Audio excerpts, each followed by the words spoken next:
297 કરોડનું અંદાજપત્ર વર્ષ 2026-27ના સંદર્ભમાં રજૂ કરવામાં આવ્યું હતું. જે અંદાજપત્ર પર વિસ્તૃત રીતે ચર્ચા વિચારણાને અંતે 297.65 કરોડનું અંદાજપત્ર સમગ્ર બોર્ડે સર્વાનુમતે મંજૂર કર્યું. આ બજેટમાં વિશેષ કરીને વિઝન 2030 હેઠળ નગર પ્રાથમિક શિક્ષણ સમિતિની તમામ સ્કૂલો 100% સોલાર રૂફટોપ કોમ્પ્લાય થાય, 100% સ્માર્ટ ક્લાસથી સજ્જ થાય.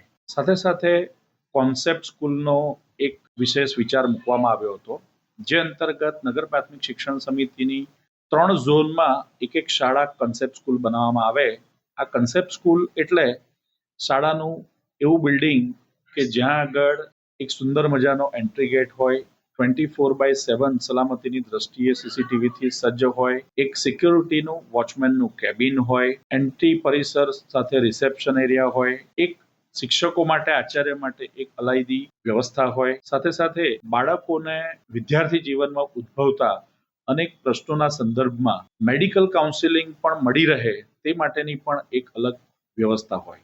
સાથે સાથે બાળકને શિક્ષણની સાથે સાથે અન્ય પ્રવૃત્તિઓમાં પણ રુચિ વધે અને તેના ઇન્ટરેસ્ટની દિશામાં તે આગળ વધી શકે તે માટે થઈને એક યોગા રૂમની પણ વ્યવસ્થા હોય, મ્યુઝિક ડાન્સ રૂમની પણ વ્યવસ્થા હોય અને આર્ટ અને કલાને પ્રસ્તુતિ કરવા માટેની પણ વ્યવસ્થા હોય. સાથે સાથે દેશી રમતોથી લઈને ભારતમાં ચલણ હોય એવી તમામ રમતો એ સુવિધાજનક રીતે રમી શકે તે માટેનું સુંદર મજાનું પ્લેગ્રાઉન્ડ પણ હોય અને લાઇબ્રેરી પણ હોય.